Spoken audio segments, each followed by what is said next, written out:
It is the Memorial Day weekend. And you know, I actually forgot there is a Memorial Day. Up to the point that I had to ask my boss, hey, am I going to work on that day? And it turns out, no, I don't work on that day. I just lost track of time. Probably because I was doing a lot of readings, watching, playing, catching up on other things, and so on. So, I guess I lost track of time. I actually forgot it was May. I thought it was last week, Monday. And now I found out it's this Monday. So, yay for me. No work. I could actually relax and do other things. Or just spend time with my family, as I always been planning to do on each holiday season. So, hopefully you guys do the same. And if anything, just relax and enjoy the breeze of the outside. Then again, it's just me because I'm in New York City. So maybe someone else is just going to be a different story. But the most important of all, just stay safe and just relax and have fun at your time. So this is Sparda's World Podcast episode 16. And I'm your host, Sparda 3G. As always, just bring you down to some news and reviews of the chapters on a weekly basis. We only have one news to discuss, as there are not much to say of other things, such as like getting the casting crew already for the live action Death Note series, TV series that's gonna come on around in summertime. I believe in July. They're already getting those casting, so that series is actually getting productive, and it seems like they waste no time rather than try to make it cause a delay or anything like that. So, wow, they really are working on this one. Not only that, the other work, Bakuman, is getting a live action as well. And I like the fact that they're actually going to bring a scene where they go to the actual Shonen Jump, which, you know, to me, that's actually kind of interesting to see it alive and see how it looks like in the current timeline. So, you know, I'm actually interested to see the live action, not just because it's Bakuman, but the fact that it's just actually going to show us the actual company itself, see how the scenery looks like. So, no, I'm actually interested in something like that. So, color me interested. Anyway, the only news I got bring up is pretty small, and I guess I could just discuss a little about it, and that's the Boruto the movie that's coming out on August. And pretty much they have a little small new information about the movie, and it's something that we all pretty much guessed it, and I pretty much called it way back when it was first announced, or rather the first teaser was shown. And if the funny thing is, I actually kind of make fun of the idea of having a Piccolo Gohan dynamic, and it seems like that's what they're going for, which begs the question exactly how much of a effort Kishimoto has put up for this movie. But whatever, that's just an opinion of my own. So pretty much the movie information is said that Boruto is the son of the 7th Hokage, Naruto, who completely reject his father. So pretty much this is what everybody already assumed, that Boruto just doesn't like his dad for whatever reason it has. Pretty much, I don't know. It's just that behind this, he has a feelings of wanting to surpass Naruto, who is respected as a hero. He ends up meeting his father's friend, Sasuke, and requests to become his apprentice? So, yeah, this is what we all pretty much assumed. We all guessed it ever since the teaser. I actually make fun of this before the teaser was out, but I guess it seems like it went to my direction. Now, the only reason why I feel iffy about this information is not because of the movie, rather because of the Gaiden itself. Now, I have not read the Gaiden, only the first chapter. I am going to read it for the sake of the movie, in order to understand the movie itself, more or less, because it seems like the Gaiden has its own story that really doesn't need to read upon. Maybe, but I could be wrong, I could be right. So we'll see what happens. But the reason why I'm iffy is the way how it's being described. It seems like the ending, it seems like the information of the movie almost give away the idea that the manga, the Gaiden itself, is really unnecessary for you to read in order to understand the world of the movie. And the movie is not only after the series, after that Gaiden, but it's gonna focus mainly on Boruto and once again Sasuke, because I guess Sasuke is truly the main character. But with that mind and set, it almost seems like the whole idea is learning about Sparda is gonna be like almost pointless, because she could end up being just a afterthought. She's only gonna be there to be the rival, like, oh, this is your main target to fight, and here you go fight. It's not gonna be like, any development. It feels like Boruto is just gonna be the one to get the whole Piccolo Gohan dynamic. And the only thing is, it just seems like it's going to be too much of a focus of that character, which already to me just doesn't seem that interesting. I know he showed up in chapter 3 of the Gaiden, and he just doesn't come off anything interesting, just only a guy who's just only there to be so upset of his dad for whatever reason, but pretty much is a glorified Konohamaru, which is not too bad, but obviously the idea for Boruto is just pretty much the same as Naruto, only this time he has parents, he has a family. But I'm not sure what exactly it's going to be target for. I'm not talking about the audience, but I'm talking about like what's the story it's going to target on. Like, is it just going to show the bonding of Sasuke and Boruto, and then he would just go to the Chunin exam and go against everybody else? I don't know. Maybe that's really that simple, which is why I was kind of a little bit joking around about Kishimoto, saying like this is the most most creative idea of his story of all time. This is something that he always want to write. This is his best work. If I don't know if this, that doesn't sound like a best work. It just sounds like one of those typical stories you always hear from the come and go. So I don't know. Maybe the expectation, maybe his idea of good writing isn't as high and mighty that we all could think of. I don't know. I mean, I know he got some good movies that he enjoy. Like House of Training Dragon is legitimately a very good movie. But I don't know anything else. A lot of people always make fun of him for that 500 Days of Summer or whatever that movie name is, and yeah, I have no idea. But whatever. To each of their own. That's the main part. But the idea of like, hey, if this is his best he got, I gotta say I'm not impressed. I'm not too impressed by this whole idea, because this has already been there, done that. Am I interested in this movie? Not so much. Not anymore. I don't know. It seems like it could be okay when it comes to maybe an hour. This is gonna be a feature-length film, and that's too much. It's gonna be a drag, unless there is something else to point out in the movie. But I don't know. Right now, the teaser doesn't seem so that exciting. Now, the reason why I'm only bringing up my worries about the Gaiden is the fact that if the way how it sounds like Sasuke is still going to be in the forest doing his thing, whatever he's doing. And it feels like Boruto is gonna bump into him, and it's already pretty much saying that it's gonna be Boruto be the one to bump into it and be the only guy to be trained.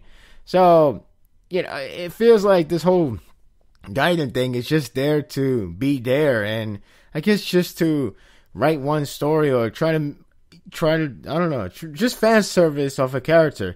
Like, I don't know. I'm going to read a Gaiden, and I'm going to review the entire manga. And I will put it in my extras. I'm letting you know right now. I might do a live blog. I'm thinking about that.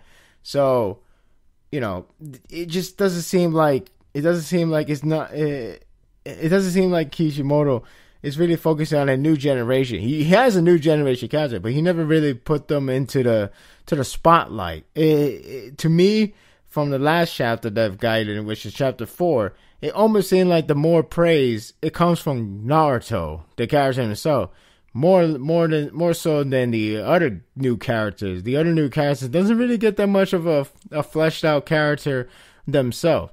So I just don't know. I don't know. Maybe thankfully it's a short run, but it could have done so much more. It could have actually gained interest for a lot of people. to see, like, I want more of this character or that character. But right now, it seems like the spotlight is mainly on Sasuke and sometimes Naruto. So I have no idea. And another thing is, it seems like there is no conflict that's going on in this movie, as in the whole, I don't know, I guess there's a bunch of Uchihas roaming around again, as usual. So if there's nothing like that described in the movie, that means this whole story would be dealt with in this Gaiden. So I thought it was gonna go on, but I guess I was heavily wrong. And it felt like you don't need a Gaiden to know the movie, but maybe I could be wrong. The series has not ended yet, but hopefully, just hopefully, it doesn't feel like a waste of time. And these characters doesn't do much at all. But we'll see what happens. So yeah, that's the new info. It's small, but we're most likely going to get more, especially when June and July comes around. We're not that far away from June. So we're going to hear more and more of the movie info. And hopefully it will have something, something that stands out more so than any other things you ever hear. I mean, that's something like I kind of hope for, like something like Strong World. I'm not saying Strong World is the most unique movie, but it's not doing that much of the most cliche of a shonen anime movie coming to the big screen with the idea that's not coming from the original writer. You when you look at all the Naruto movies, minus the last two, they all, well, in a way you could actually debate about the last two. They all had the usual story, the usual rescue this person, the usual protect this person, stuff like that. It has that because it's such an easy route to make a movie, and that's what a lot of them do. Now, when it comes to the writer, they would at least try to think something new and fresh. This one, I don't know. We'll see what happens. So I was kind of hoping something like Strong World, maybe Film Z, but I haven't seen that, to be honest with you. So yeah, that's I guess you gotta set your bar lower for everything in general, but that's just my fault for there. So that's all the news I could talk about. And yeah, now as we recall, I brought up that Boku no Hero Academia reviews are now going to be on a Friday episodes. So yeah, we're going to start with that right about now.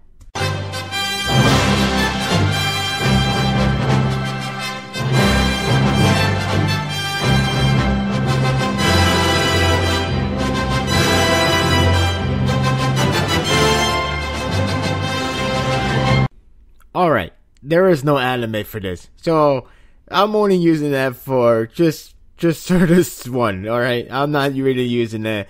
It's gonna be just a quiet background with nothing to transition to this series. In fact, it is gonna be the first series to review, so it doesn't really need a transition at this time. But I'm hoping when the anime comes, which I believe is gonna happen next year, maybe next year, or maybe 2 years. Here's hoping for next year, because I could really see a good potential with this series. But maybe next year, I could finally put something in there. Or unless the series ended before that, which I doubt. But you never know. You never know. With Weekly Shonen Jump, they can be crazy enough to do that. Because this one is clearly a series that people should be starting to look after, should be starting to follow, because this series is really showing its perks and is really showing what it can do. So before we get to what the chapter that I believe is really stood out for me, I'm gonna discuss chapter 42 very briefly, because this is pretty much a chapter that actually makes 43 more impactful in terms of why that chapter was handled the way it needed to be done. So let's go with this 42, which I thought it was a good chapter. It's more of a build up than anything, because regardless if we have a fight with Bakugo versus Tokoyami, it went by kind of quick in order to get to the main event, literally, because it was the final match. But with this whole Tokoyami, it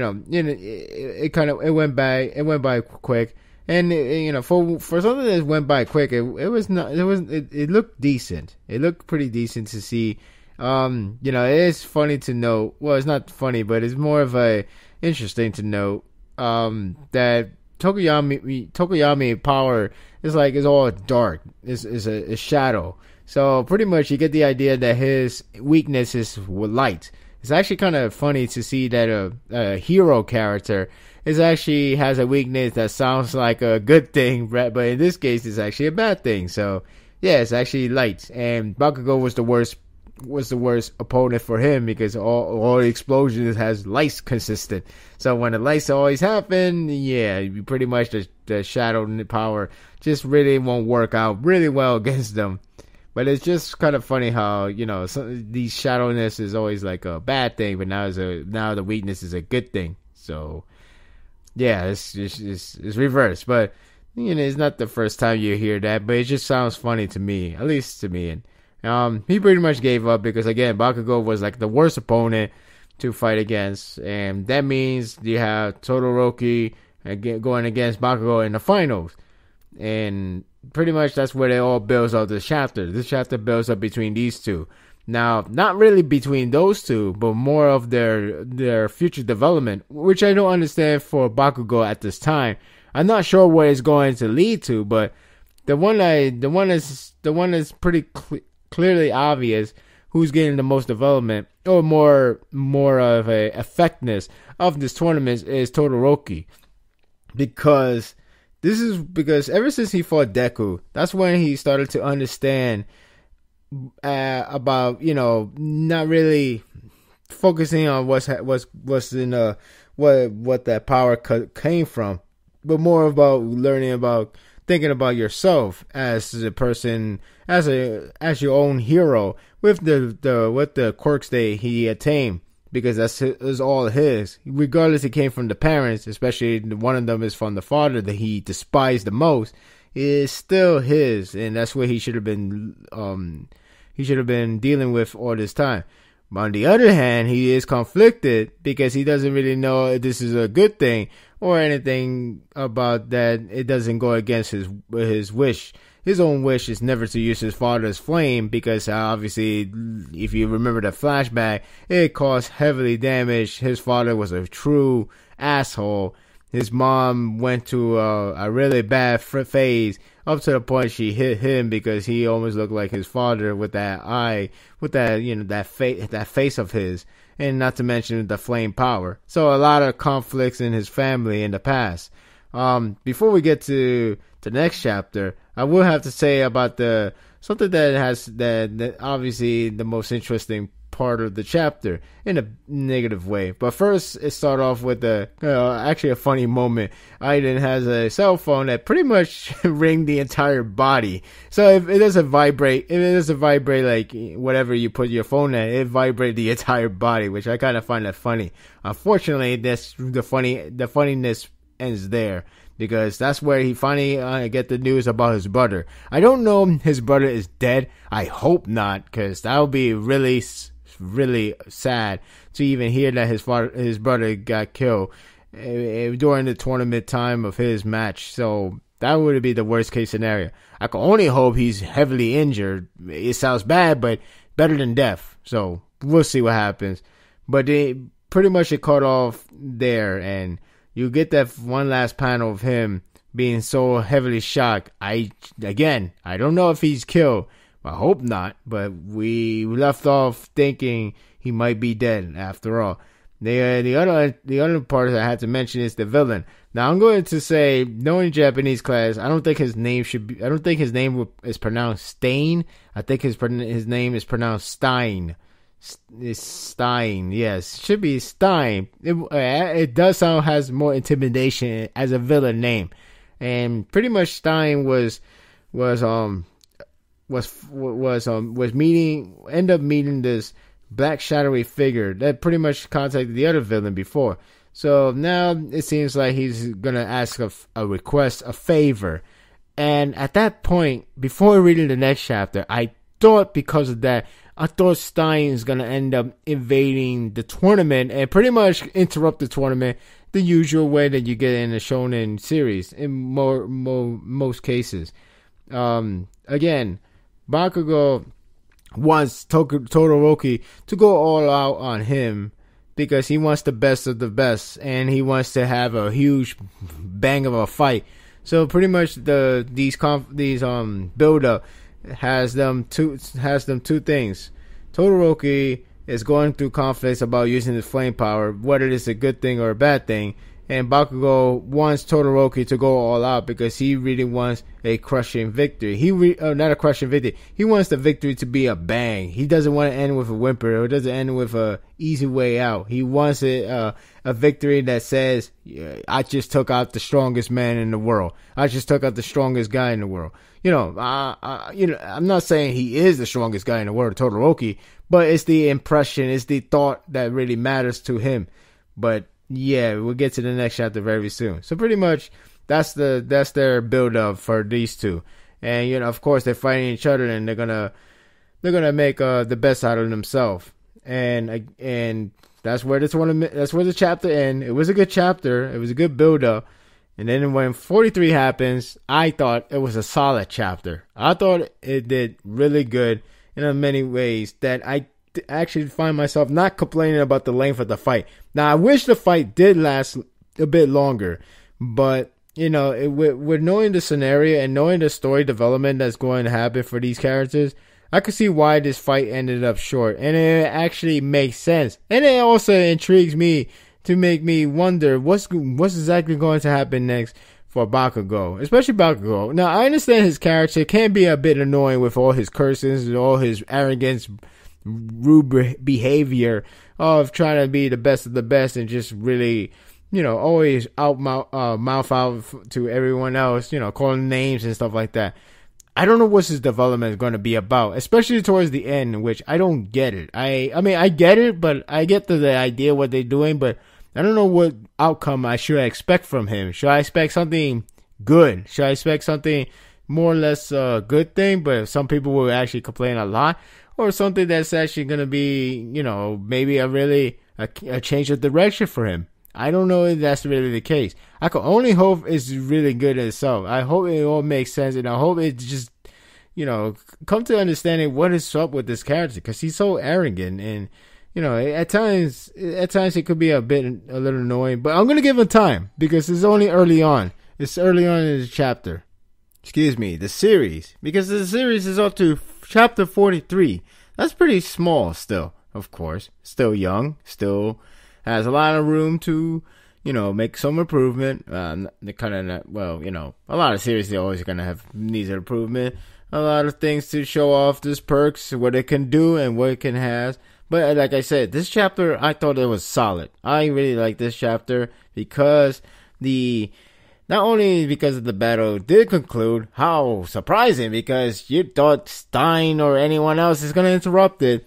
But not only that, it's just a lot of things that comes with it. You got the whole action going on. The art is really good in this chapter. And not only that, you even have some realistic take on overcoming the problems from the past. And in one way, you could say, well, Deku did that for absolutely none. On the other hand, you could say this is actually a pretty realistic take, up to the point that Todoroki doesn't even seem like himself anymore, because he's so conflicted to his own mind. His mindset is already so lost and shuffled, lost to understand what to do with himself, lost to understand if whatever he did before was a good thing or a bad thing. Is it contradicted to his whole view or anything like that? So I really enjoyed this chapter. We got the whole hyped up for Bakugo versus Todoroki, and again, this chapter was pretty art heavy, and for action that has for a lot of scenery that has a lot of actions impact. I really thought this the mangaka really showed his skills, and of course he could do much more as well. But in this chapter, when it comes to mixing of art with a lot of intense actions and a lot of set piece of drama showcasing like how much they have demonstrated themselves to see so frustrated, so lost and everything, I thought this chapter was really solid on that category. Again, we have a lot of good actions with the whole with these two going against each other. Again, Todoroki only using the ice power because he's still lost himself. Bakugo is getting frustrated more and more because obviously he said before he wants Todoroki to go full all out on him, and Bakugo is determined to beat him at his full strength and to have a crazy victory, a powerful victory, rather than a bang. He wants to end with a bang, not a whimper, which this pretty much you got the whimper out of it. So they're going against each other. They really showcase how much they really understand. Bakugo understand his strategy, understand what he can do with that ice power. Fire power is a different story, because not only that fire power can be really strong and can be deadly, but the fact that not a lot of people actually seeing how the fire power works coming from Todoroki. So in a way, you could say that it comes full of surprises. The ice is no longer surprising because everybody already seen the ice power so many times.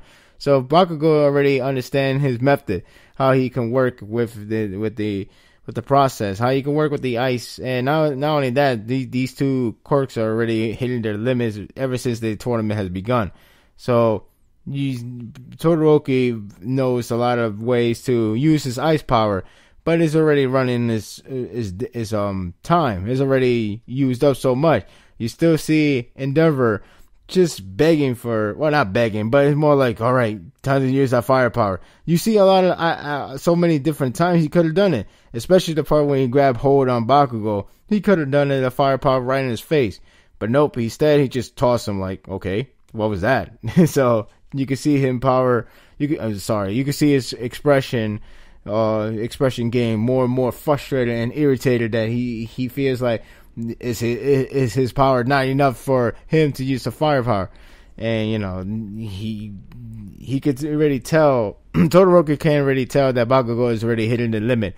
So Bakugo is still pretty frustrated with everything that's going on. He just want him to go all out, and not only that frustrate him, but it kind of makes him think like Deku is the only guy that's really worth to showcase his power, and anyone else, especially Bakugo, is not worth it. So that really pisses him off, and he really wants that overwhelming victory. He don't want a half-ass victory. He wants to get that victory that says, I just defeated the best of the best. There is no luck. There is nothing like that. He defeated it with all the might he has.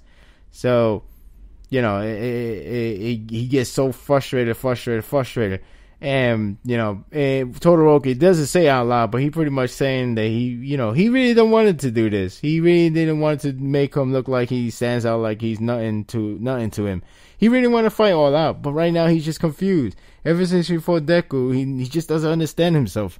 So it does continue on from the previous chapter of him not understanding whether he done the right thing or he done something that really go against his wish, going against his words, and going against the everything about it. To me, it always feels like ever since the Endeavor meet up with Todoroki in a lobby, in a hallway, he's pretty much Endeavor pretty much saying like, whoa, you listen to my command. You actually listen to me. You actually done it for me. Well, I must say I am proud of you.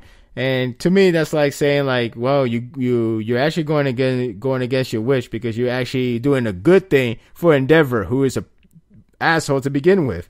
So why are you doing this? So that gave him more giving him more confliction to himself. And pretty much Deku is it's telling him to don't give up. Okay, this is what I like. He's telling him to don't give up. So we get the idea that Todoroki is being reminded from Deku the past fight he had, telling him you gotta give it all your might, give it all your best shot and everything, which he ended up using his fire quirk. And now Deku shows scream out once again to not giving up, and this pretty much wake him up to like, okay, he shall fight. He's gonna give all his strength for the victory. So both of them are getting intense. They actually putting all their power up. They put in everything they got. And then sadly, he actually reminded one more time of the flashback. Again, you see the flashback. The panel they use is clearly as what I said before.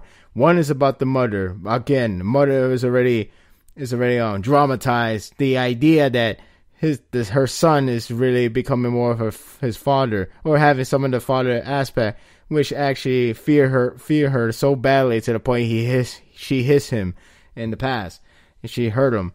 And then you have the other panel, the one that Endeavor pretty much congratulate him again. So it's not like Endeavor is a good guy. He's a hero, but he's not like a good guy. He's gonna be an asshole for the time to come, and he still is. There's nothing has changed. Nothing has changed in terms of that guy. It only makes him happier to see that the fire quirk is gonna come from Todoroki, and he's gonna actually use it one day at a time.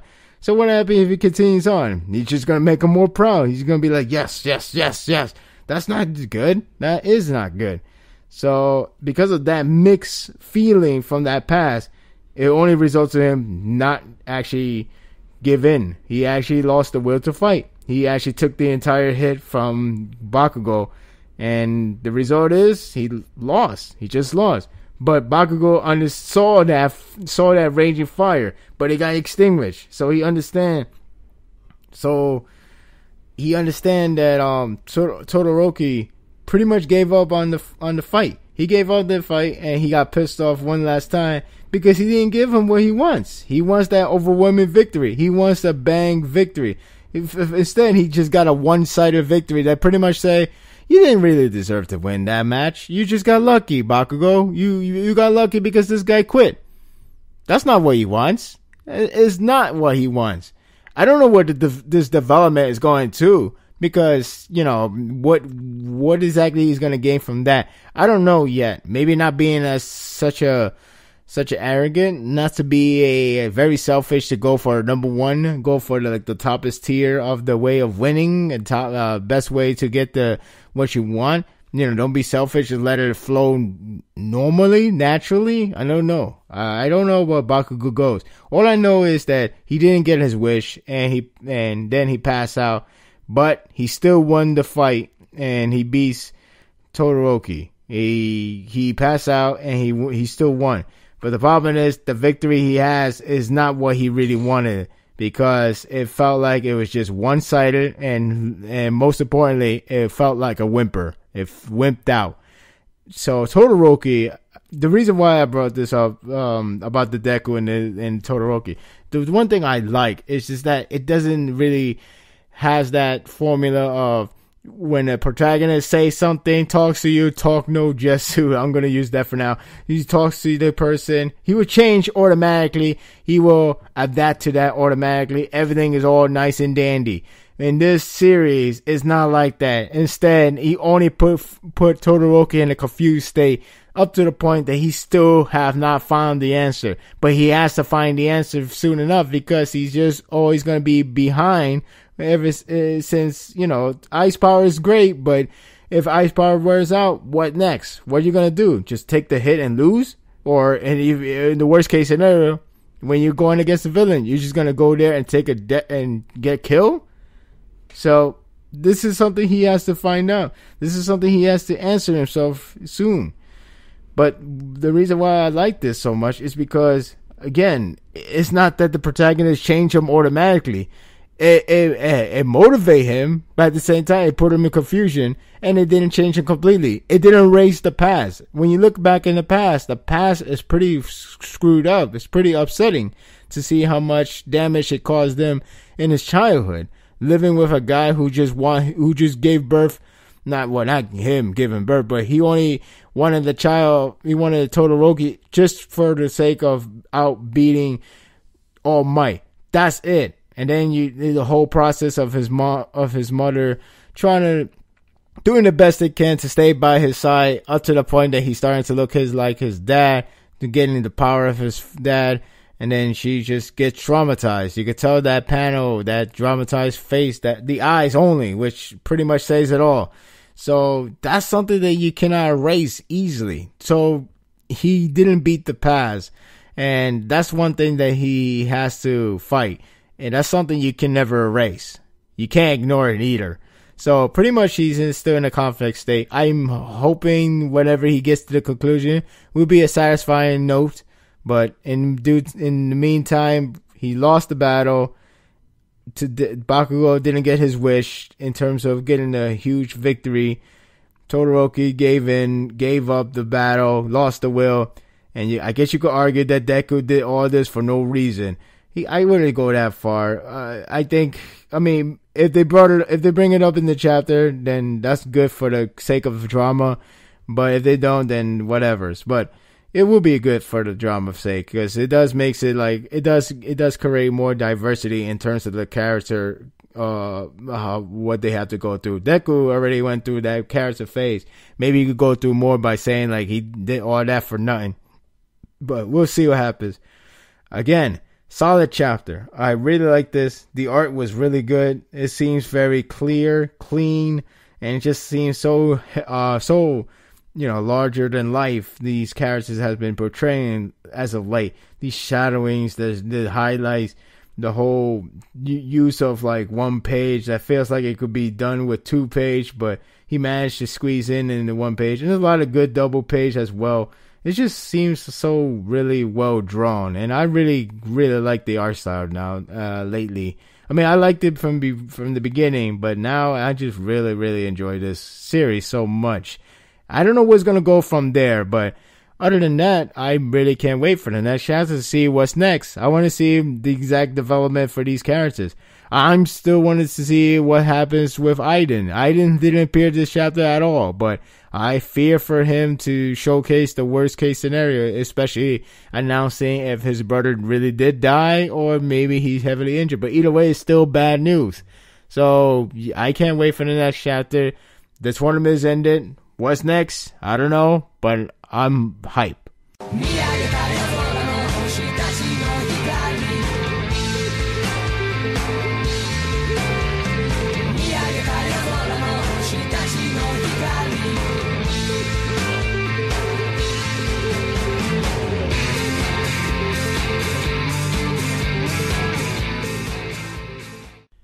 Started off well. It just started off really well. Okay, not really well, but it started off well. It started off normal, if anything. And then after the talk, it went straight fast forward. And I don't mean that fast forward because what's happening in the chapter, as in like, oh, somebody press fast forward or somebody fast travel into time. I don't mean that. I mean us, the audience. Just read this in the fast speed of light. This whole content makes it so fast that we get it done under a minute. And that is including with the chapter discussion with these 2 characters and then the other characters, which only lasted like about 4 to 5 pages.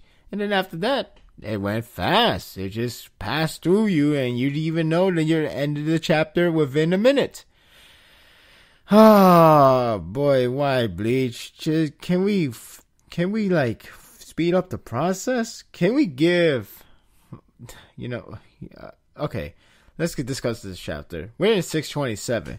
Now, I can't say I hate this chapter. I can't say I dislike this chapter, but I'm just so, I don't know. I'm just like, whatever. That's all I got from this chapter. And it's just average. It's because of this whole content. Now, the only thing I will appreciate is the art. The art is nice. The art is good in this chapter, more or less. Probably because of the use of the double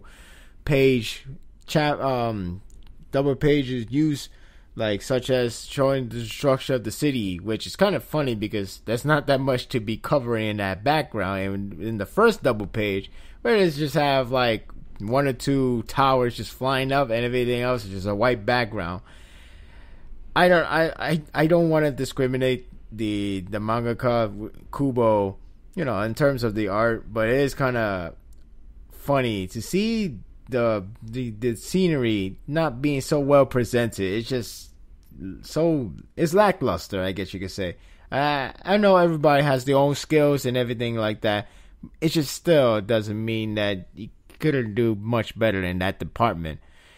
But whatever. So okay, we started with Yukio and Ganju conversation. They're talking to each other. Yukio doesn't want to go out and fight. So Ganju got pissed off and telling him, all this thing to make him go. And, Ichigo, be the bigger man. actually tells him, let him handle this, and he tells Yukio to actually stay, as well as Furuka to stay there as well. Kind of a little bit disappointed to the fact that these two characters just make made a return, and all of a sudden they had to stay by. In other words, you really don't need them. You only need them for guess who's back, and that's it. So that's actually pretty disappointing to even know that. I mean, I get the idea of the Ichigo development, or more of a showcase of how grown he has become. The fact that he's understanding the scenario, the situation. So Ichigo actually become more of a leader guy in this case, and he's more understanding of the character around him. So that's all nice and good and everything else. Ganjiro even tells Ichigo that he has grown a lot ever since. And then Ichigo's like, I don't get what you mean. And he's like, never mind. But then again, that's how you always like. So it's like he's grown, but at the same time, he's always himself. That's nice. And then once the title of the chapter came in, this is where we fast forward. We see the entire scenery getting changed up by Youch, because now that he absorbed the Soul King's Ryasu, now he's pretty much a godlike in this world. So he pretty much started to change around the places, and you see other characters. They managed to try to get that door, which, by the way, they finally going into there. Urahara, he finally got the whole door working, and they was about to go through. So not only Ichigo and others are going to the Soul King's palace, but as well as the other characters, the entire Gotai team, and as well as some of the Quincy, since they wanted to work together in order to get payback, to get revenge on Youch. So now they finally going there. Then it just happens so fast. You have a lot of panels, like anticipation. It's like, everybody ready? Yeah, we're ready. And then everybody, you just see a lot of reaction shots. Again, the art is neat, but just too many of a lot of wasted panel in some form of way. Maybe it would not be wasted panel if the chapter was granted to make it longer, or as in not just 17 pages. Can we go 26 pages, because this guy always takes up too many time. So that would have been nice, but obviously that's not the case. So then we see Ichigo looking at the new place, or rather than the same place, but only all restructured. They thought they went to a whole new place, but then Yoruchi believed that she's in she at first she thought she didn't understand that maybe they were transferred to a different place. Maybe the screw went to a different spot, only to find that the screw was actually in that same spot, the very same spot. Well, now she realized they are in the Soul King Palace. It's just that everything has been restructured. Now everything looks like it looks like a Quincy area, more to his liking, to say. And then that's it. The chapter ended. So you pretty much had your conversation, which lasted I think 4 to 5 pages, and then all of a sudden it just fast forward all the way to the end. So that was the end of the chapter. It pretty much talk, and then get ready to open the door, watch what's with the shaking places, open the gate, and they're in the Soul King Palace. Only now it looks like a Quincy homeland. That's it. And so, oh boy, I just don't get it. Why this pacing is so hard to fasten up? Why is it so hard to keep the pacing going?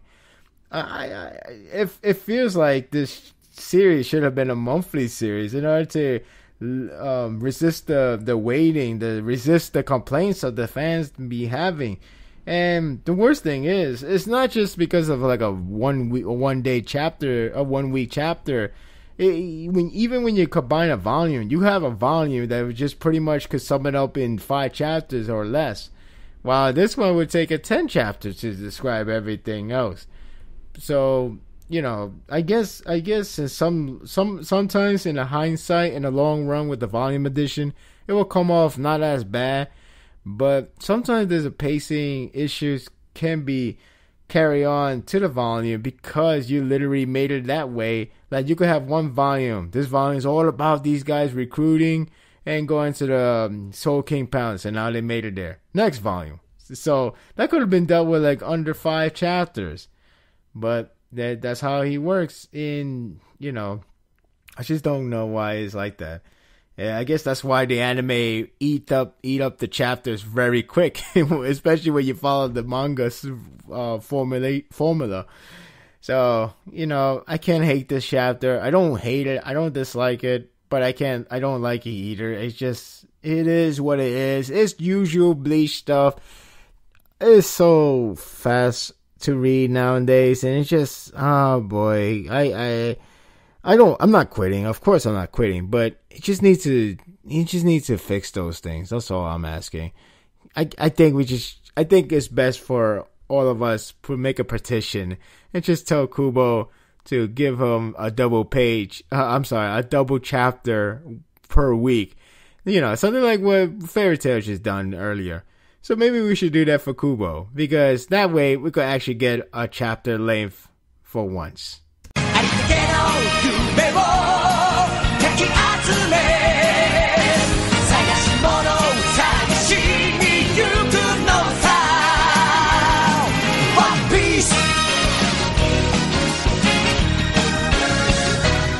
Time is an essence, as the chapter name clearly tells us that time matters a lot. And pretty much the chapter was all about creating the atmosphere of the dangerousness and the willpower of these characters. That's not named Luffy, because Luffy still needs to recover after doing a crazy Gear Force spree on Doflamingo. So pretty much this chapter is only covering the atmosphere aspect of this whole case of scenario, which is not bad, because I actually enjoy when it comes to this. Now, if only the anime could handle that really well, but that will be in the future and another story to tell. So, we got back with Sabo and protecting Luffy from Burgess, and Burgess is like, what the hell? And this is where Sabo told him that, the idea that he's the guy that took the fruit, and then Burgess is the guy who caused this whole mayhem of Ace that leads to his death, and this he won't forgive. And then Burgess is like, I don't give a crap about the relationship, or whatever, the whole brother crap.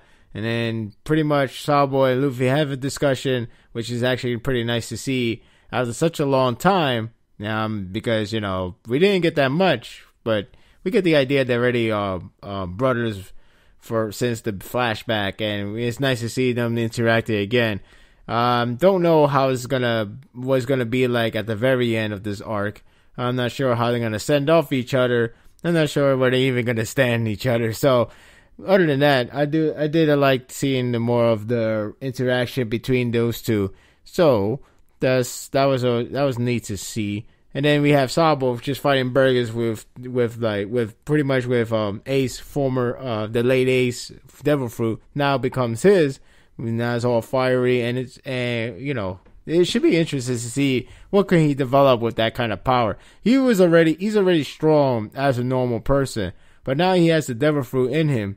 Now he could be even more stronger. He's in a revolutionary army, for Christ's sake. So that's actually a huge feat. Now he has a flame, he did his first flame attack, Fire Flame, Dragon King, right on Burgess, and pretty much hurt him pretty good.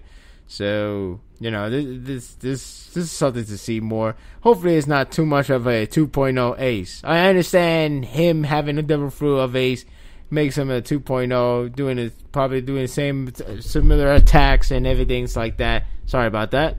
Drop a little mic there. So, I understand people will have that kind of thought in their head, but, maybe it is too early to call for that. So we'll see what happens. But I do like the whole, the whole situation, the whole scenario of Sabo. Pretty much the other brother that Luffy still have left, being the second in command in terms of the revolutionary, being the second strongest, I guess. So yeah, that's something to see in the future. We're most likely not going to hear more about him and how he got into the revolutionary. Sorry. So maybe that'd be safe another time, because this arc is more about this whole Doflamingo, the Dressrosa island and everything about it. So it is going to build up a lot of things. So it should be an interesting aftermath when it gets there. Luffy explains the entire case about Lucy. You know, he was Lucy, but then Sabo took over Lucy at the very end and won that. So technically, it makes sense for him to take the thing, to take the fruit.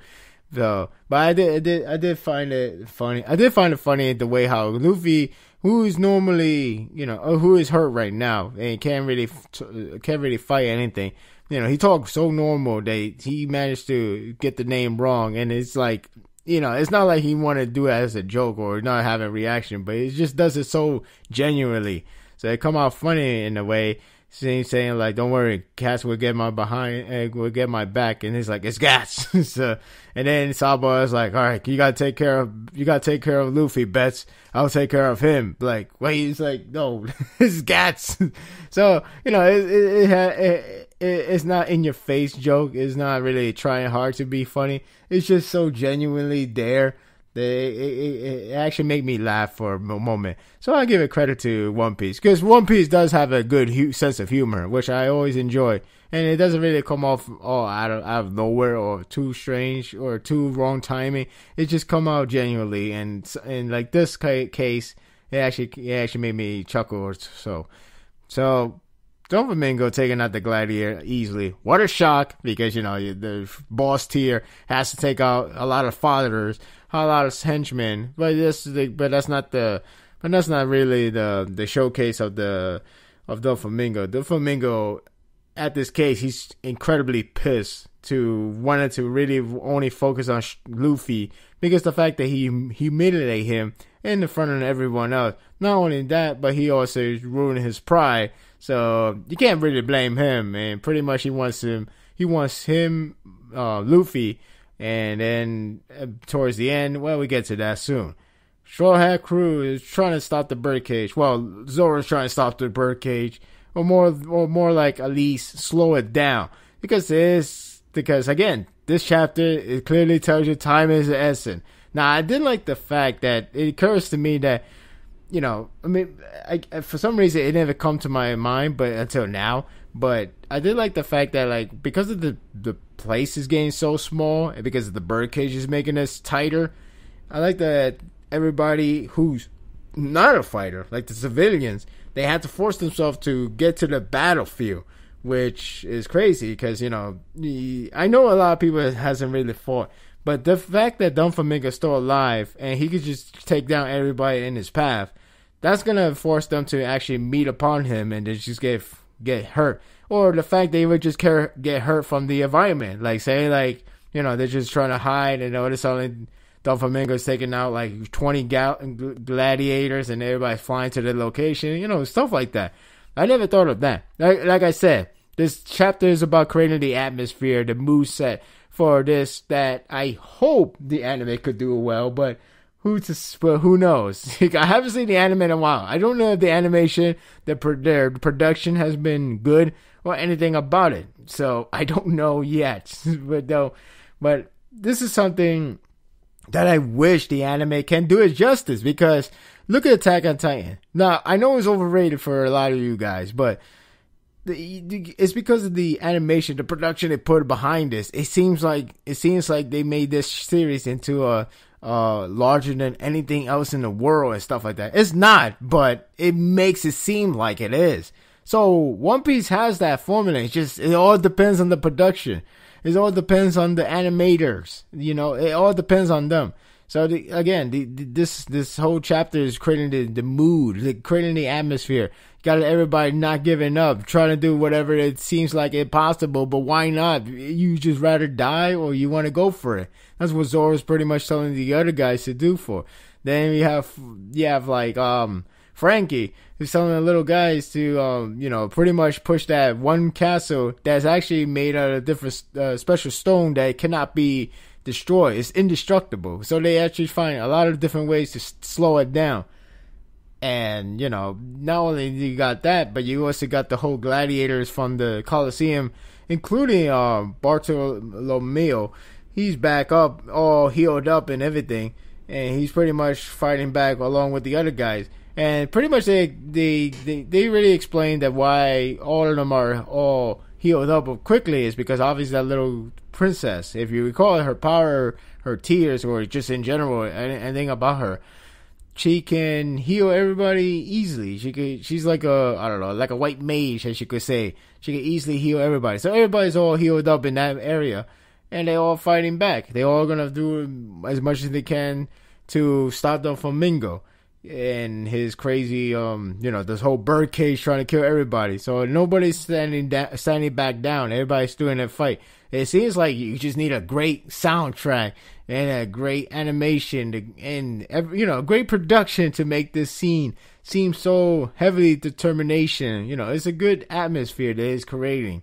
And then we have the worst case scenario, and that's Don Flamingo. Again, he was already pissed off because Luffy humiliated him. So now we just have him fasten the process because time is an essence. And why is that? It's because Don Flamingo made it quicker to the point that it only would take 3 minutes more in order to kill everybody in that cage. But the problem is, Luffy needs 4 minutes. So crap, they're gonna die. Oh well, it was good to live. It was good while it lasted. So pretty much that's the end of the chapter. The whole driving force of these characters, not trying to give up, not trying to dive in 3 minutes, or they could find a way to slow it down so Luffy could get back up and just kick Doflamingo ass very quick before everybody just get crushed to death. So that's what is creating this whole atmosphere, this desperation. Beat it before the time runs out. So that's pretty much the whole entire chapter, just creating the atmosphere. And obviously is obviously in the manga is really nicely done. As for the animation, the anime, well, that will come when the time truly comes.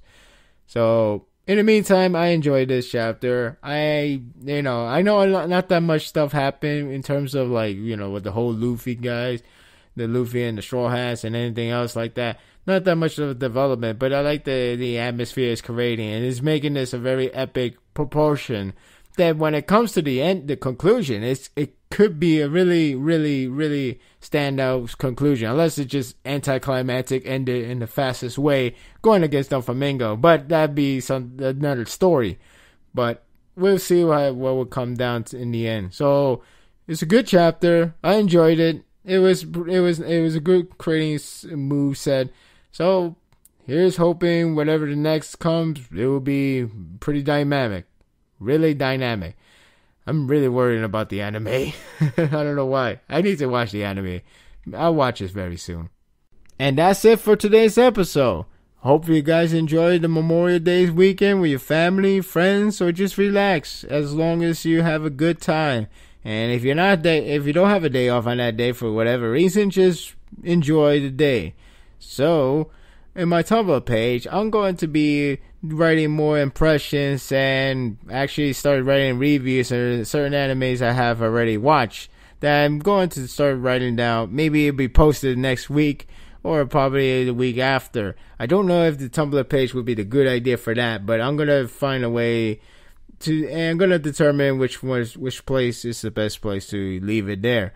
Because, it would be strange to have them reblog and it will be like a huge mess. Whoever wants to read my review, it will be long, not too long, but it will be like a good essay length, a 500 words essay length. So just be warned about those.